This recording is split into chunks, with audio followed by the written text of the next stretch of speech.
Kingston, Quebec, or no, New Brunswick. Although the signs are in French and everything.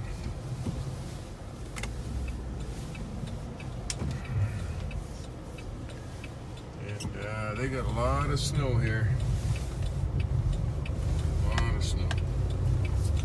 I got water in my gas tank and it froze. It was 30 below zero a couple nights ago, and I had to leave it here, catch a ride to Halifax. Guy thawed my truck out. Changed the spark plugs too. They need to be changed. I'm still missing a little bit now. I'm trying to drive it around up and down all these hills. This whole town is all hills. So I'm just trying to drive it around and go up and down the hills and see if it'll suck up most of the water and burn it up. This is a nice little town. I always like this town. It's a pulp and paper mill town. Most of the people speak English.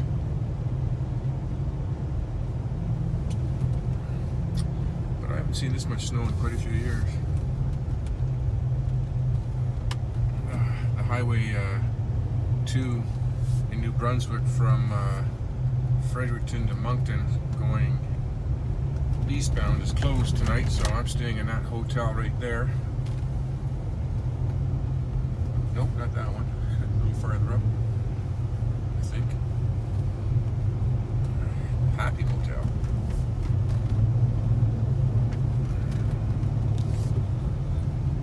Anyways, I hope this truck makes it tomorrow.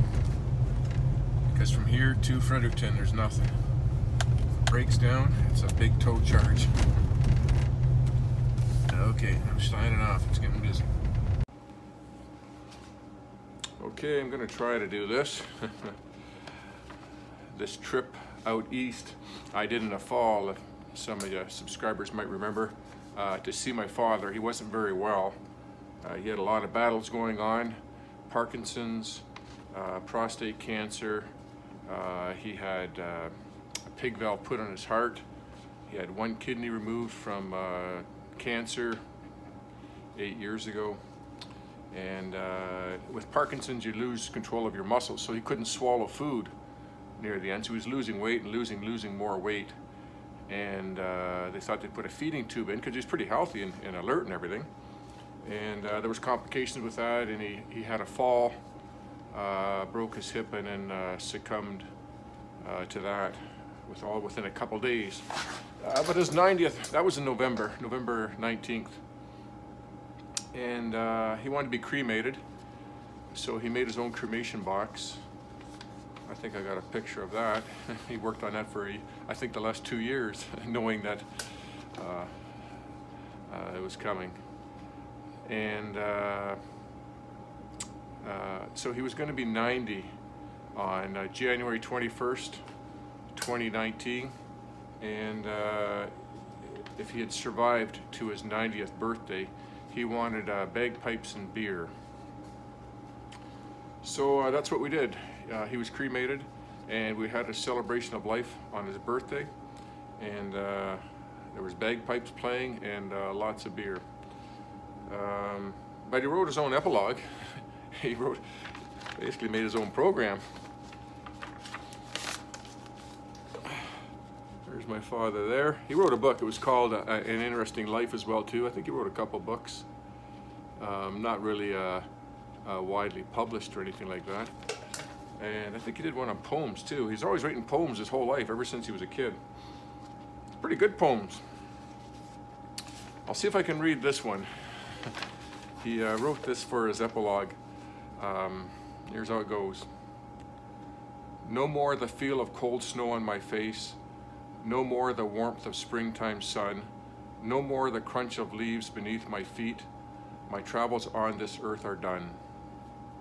Memories of work and worries, bills to pay and mortgage due, friend and foe alike forgotten. I leave the earth and problems all to you.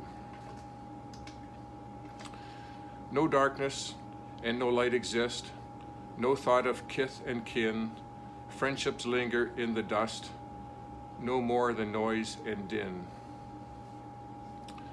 There is no warehouse in the sky where old friends meet and chat. I'm on my own and flying free. I've said farewell to all of that. I will not be around again, and hope that you remember the times we had and many laughs. With my last and burning ember, John Owen.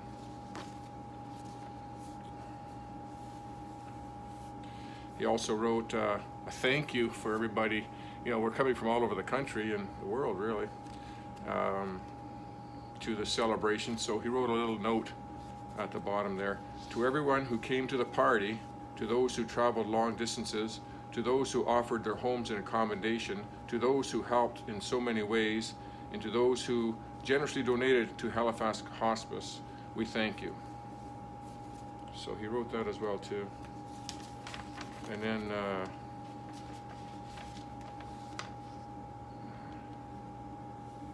rest in peace, Elder Ribbit. I didn't know it said that.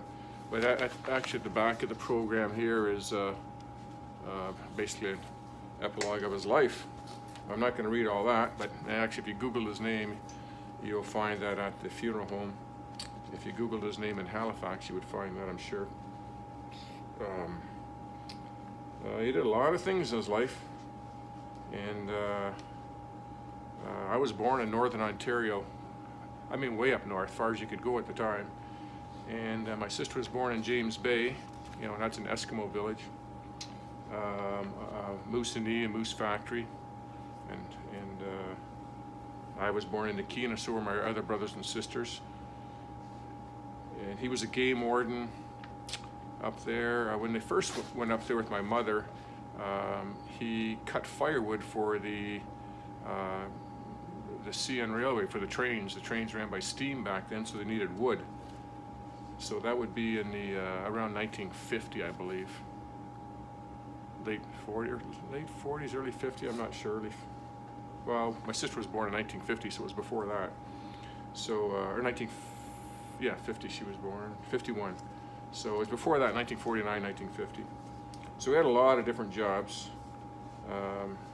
Operated heavy equipment, owned his own tractor trailer dealership, Kenworth Trucks, taught school, taught college, farmer. He picked up garbage even during some years of unemployment.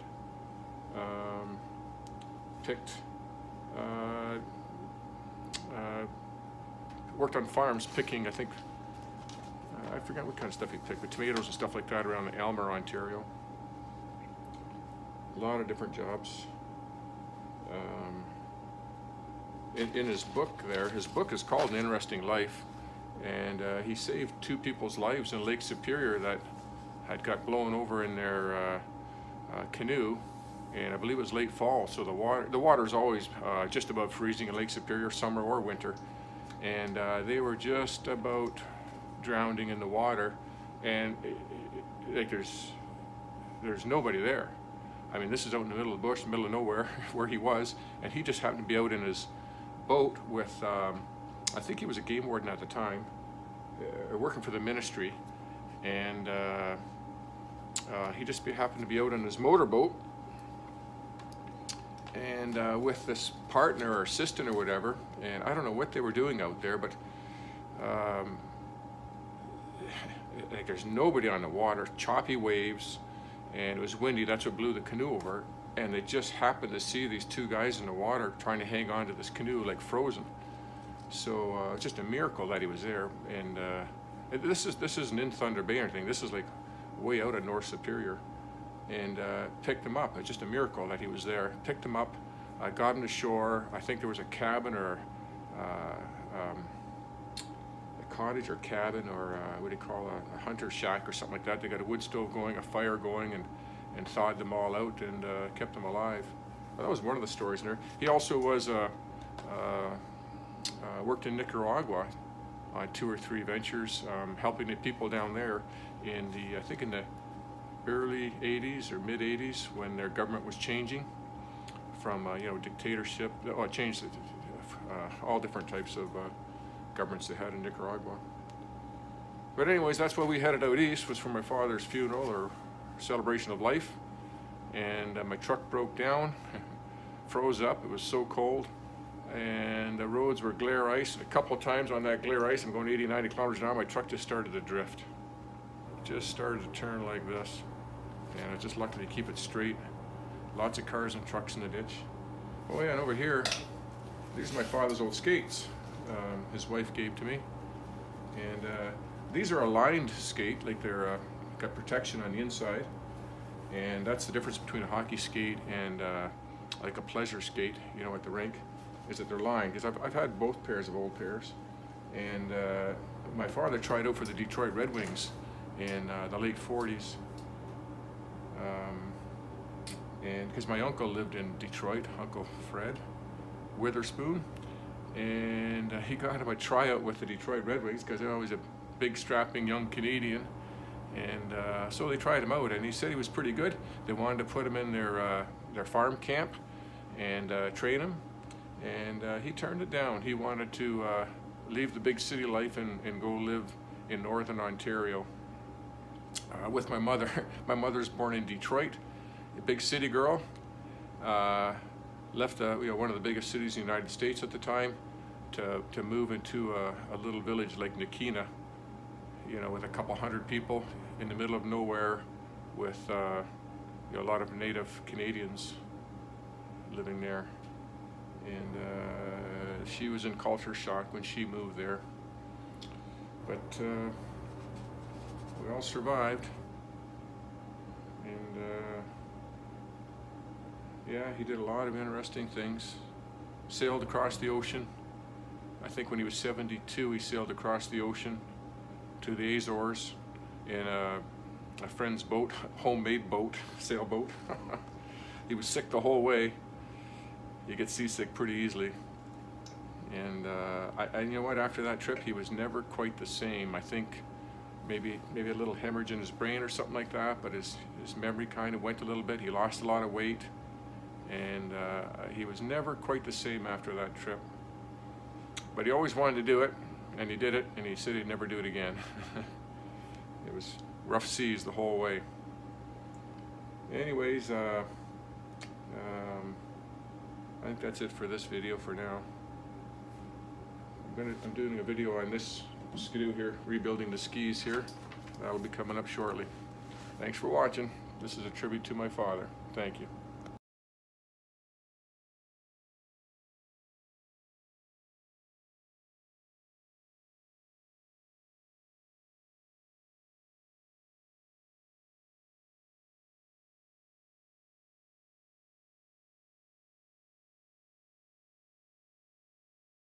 Here's another email on the flyer issue.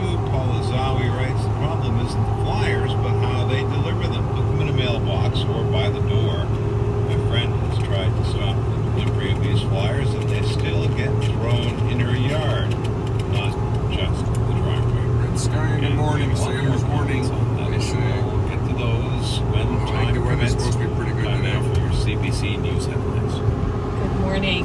The leader of the People's Alliance says he supports a new plan for paramedic hire rates, even if it reaffirms the 200 kilometers west of Fredericton, New Brunswick. Truck's running pretty good now. I think we've got most of the water out of the fuel tank. Put a new set of plugs in it too, and all of a sudden my mileage has gone up by a couple of miles per gallon. So I was due for some new plugs. They didn't look that bad to me.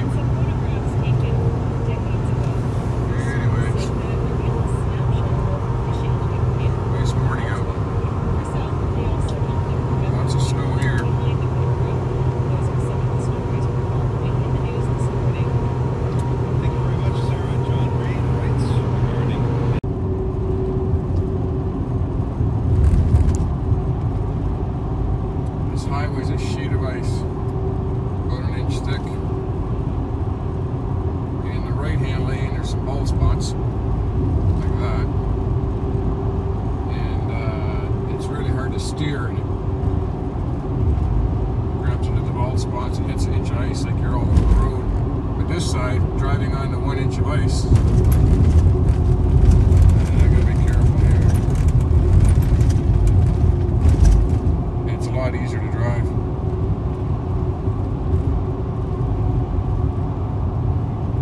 So it's almost at, well, This highway here was closed all day yesterday because of this. It's all ice covered. Wish I had my GoPro on my dash because I've passed 3 herds of deer